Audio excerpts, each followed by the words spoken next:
നമസ്കാരം. കേരളത്തിലെ കോൺഗ്രസ് പാർട്ടിയിൽ പുതിയ ചില ചലനങ്ങൾ വന്നത് നിങ്ങളെല്ലാവരും അറിഞ്ഞിരിക്കും. അതായത് നമ്മുടെ പ്രധാനപ്പെട്ട ഒരു എം പി BJPയിലേക്ക് സ്ഥാനക്കയറ്റം ലഭിച്ചു പോകുന്നു. അതിനുള്ള ശ്രമങ്ങൾ ആ എം പി നടത്തിക്കഴിഞ്ഞിരിക്കുന്നു എന്നുള്ള വാർത്തകൾ നമ്മളെല്ലാവരും കേട്ടിരിക്കുന്നു. ആ എം പി ആരാണ് എന്നുള്ളത് നമുക്കറിയാം.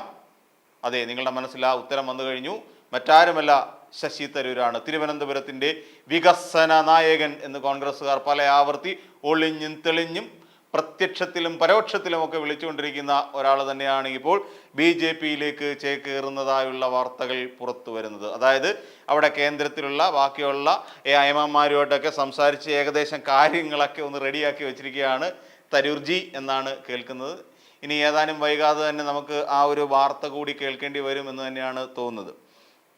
അപ്പോൾ പക്ഷേ തരൂർജി ഇത്തരത്തിലുള്ള ശ്രമങ്ങളൊക്കെ നടത്തുമ്പോൾ, ഈ ചർച്ചകളും കാര്യങ്ങളൊക്കെ കൊഴുക്കുമ്പോൾ ഇവിടെ നെഞ്ചിടിപ്പ് കൂടുന്നത് കേരളത്തിലുള്ള കുറേ BJPക്കാർക്കാണ്. അവർക്കിത് വല്ലാത്ത ഷോക്കിംഗ് ന്യൂസ് ആയിപ്പോയി. കാര്യം നമുക്കറിയാം, ഇവിടുന്ന് വളരെ കാലം കൊണ്ട് BJPയിൽ കേരളത്തിൽ കിടന്ന് അധ്വാനിച്ച് പ്രവർത്തിച്ച് അടിയും കൊണ്ട് ചവിട്ടും കൊണ്ട് തൊഴിയും കൊണ്ടൊക്കെ ജീവിക്കുന്ന കുറേ BJPക്കാരുണ്ട്.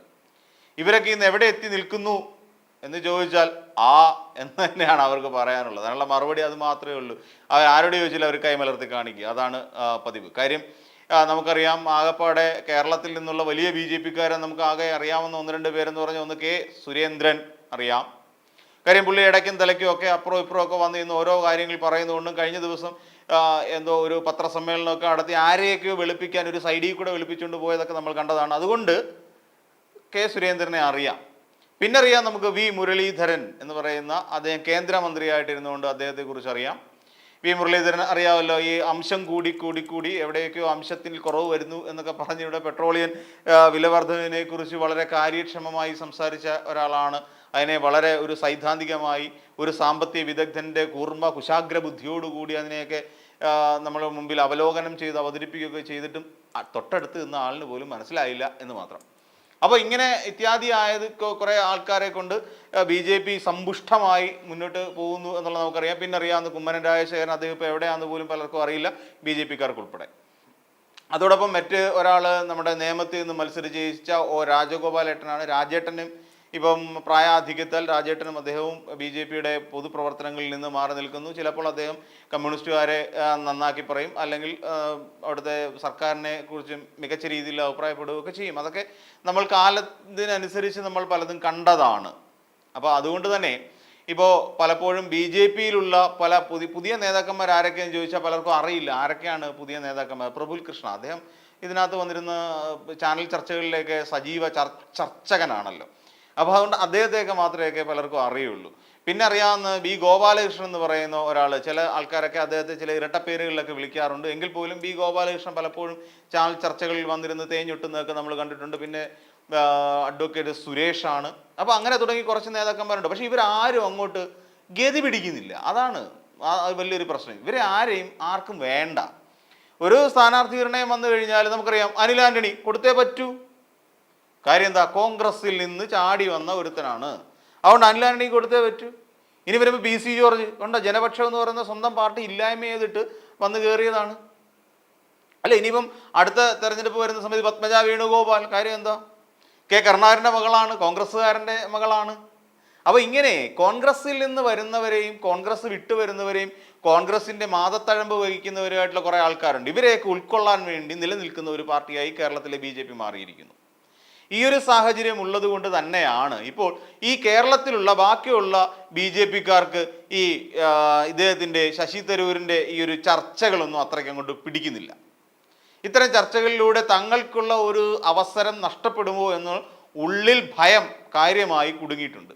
കാര്യം ഇനിയും ഇദ്ദേഹം കൂടെ വന്നു കഴിഞ്ഞാൽ ഉറപ്പിച്ചു എവിടെയെങ്കിലും നിയമസഭയിൽ നിർത്തും, ജയിപ്പിക്കും. അപ്പം BJPയുടെ നിലവിലുള്ള മുഖങ്ങളൊക്കെ തോറ്റ് തുന്നം പാടിയിരിക്കുന്ന സാഹചര്യത്തിൽ പുതിയ ഒരാൾ വന്നു കഴിയുമ്പോൾ, അതും കോൺഗ്രസിൽ വളരെ വേണ്ടപ്പെട്ട ഒരു BJP നേതാവ്, ഒരു MP ഇതിലേക്ക് വന്നു കഴിയുമ്പോൾ തന്നെ ഇവിടെ ഒരു മാറ്റം സംഭവിക്കുകയാണ്. പാർട്ടിക്കുള്ളിൽ അല്ലെങ്കിൽ BJPക്കുള്ളിൽ വലിയ മാറ്റം സംഭവിക്കുന്നു. അങ്ങനെ ഇതുവരെ ആർക്കും കിട്ടാത്ത ചില പദവികളിലേക്ക് അദ്ദേഹം മാറിക്കൂടുകയും ചെയ്യും. ഇതൊക്കെയാണ് സത്യത്തിൽ BJP എന്ന് പറയുന്ന രാഷ്ട്രീയ പാർട്ടിയുടെ ഒരു പ്രധാനപ്പെട്ട പ്രശ്നം. അതുകൊണ്ട് തന്നെ പുതിയ ആരെങ്കിലും വരുമ്പം ഇവിടെ കേരളത്തിലുള്ള ബാക്കി പരമ്പരാഗത പ്രവർത്തകന്മാരെന്ന് പറയാം. അപ്പോൾ അവരുടെയൊക്കെ നെഞ്ചിടിപ്പ് ഇങ്ങനെ ക്രമാതീതമായി വർദ്ധിക്കുന്നത് കാണാം. ഇങ്ങനെയുള്ള ചില സവിശേഷ സാഹചര്യങ്ങൾ കൂടിയുണ്ട്. അപ്പോൾ ഇതിനിടയിൽ നമുക്ക് പുതിയ ചില കാര്യങ്ങൾ കൂടിയുണ്ട്. പണ്ട് അത് 2018 ഒരു ലിറ്ററേച്ചർ ഫെസ്റ്റ് നവംബർ മാസത്തിൽ നടന്നിട്ടുണ്ടായിരുന്നു. അന്ന് ശശി തരൂരിൻ്റെ ഒരു വലിയ പ്രസംഗം നടന്നിരുന്നു.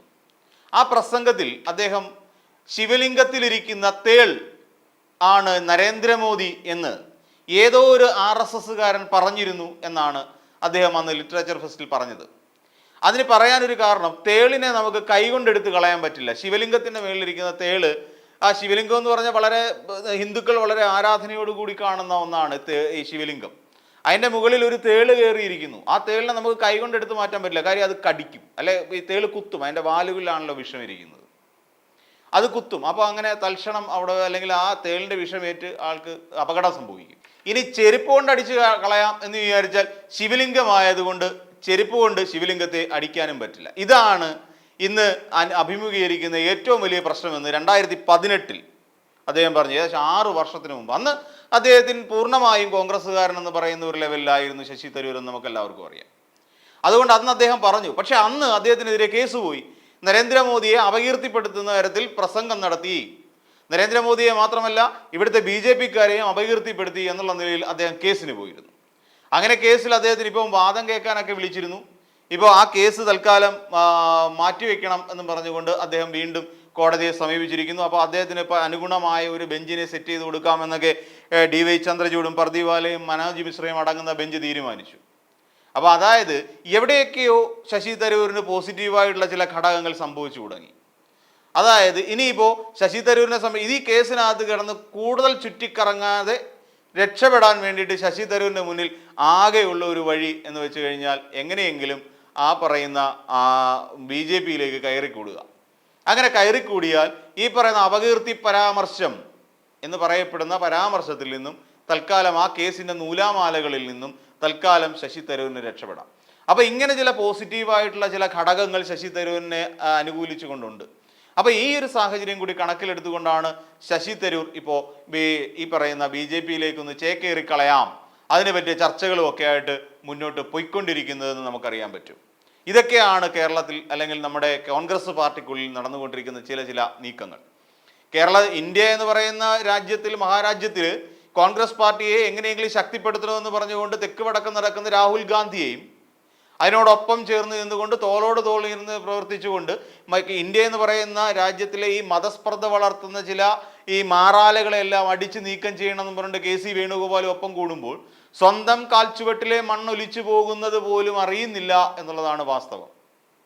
ഇവിടെ സംസ്ഥാന സർക്കാരിനെയും കുറ്റം പറഞ്ഞ് അനാവശ്യമായ ഓരോ ആരോപണങ്ങളും ഉന്നയിച്ച് VD സതീശൻ ഇങ്ങനെ നടക്കുന്നു. പിന്നെ വേറൊരു കാര്യമുണ്ട്, VD സതീശനും കെ സുധാകരനും അടക്കമുള്ള ഒരു നേതാക്കന്മാർക്ക് ശശി തരൂർ കൊഴിഞ്ഞു പോകുന്നത് തന്നെയാണ് നല്ലത്. ഇനിയിപ്പോൾ ഇല്ല അവിടെ കൊണ്ടിട്ട കെ സുധാകരൻ്റെ വീടിൻ്റെ സൈഡിൽ കുഴിച്ചിട്ട കൂടോത്ര ഏഷ്യത് ഇനിയും ശശി തരൂരിനാണോ എന്നൊന്നും അറിയത്തില്ല. കാര്യം ഈ മുഖ്യമന്ത്രി സ്ഥാനത്തിന് വേണ്ടി കടിപിടി കൂടുന്ന കൂട്ടത്തിൽ നിന്ന് ഒരാൾ പുറത്തായതിൻ്റെ സന്തോഷം എന്തായാലും കോൺഗ്രസ്സുകാർക്ക് ഉണ്ടാകാതിരിക്കില്ല എന്നുള്ള സത്യമാണ്. അതുകൊണ്ട് നമുക്ക് ഇക്കാര്യത്തിലും ശശി തരൂർ BJPയിലേക്ക് പോകുന്നതിനെയും നമുക്കൊരു പക്ഷേ അംഗീകരിച്ചു കൊടുക്കേണ്ടി വരും. കാര്യം കടുപിടിയിൽ നിന്ന് നമ്മുടെ കോൺഗ്രസ്സുകാരെ രക്ഷിച്ച ശശി തരൂരിന് ഒരു വലിയ നമസ്കാരം.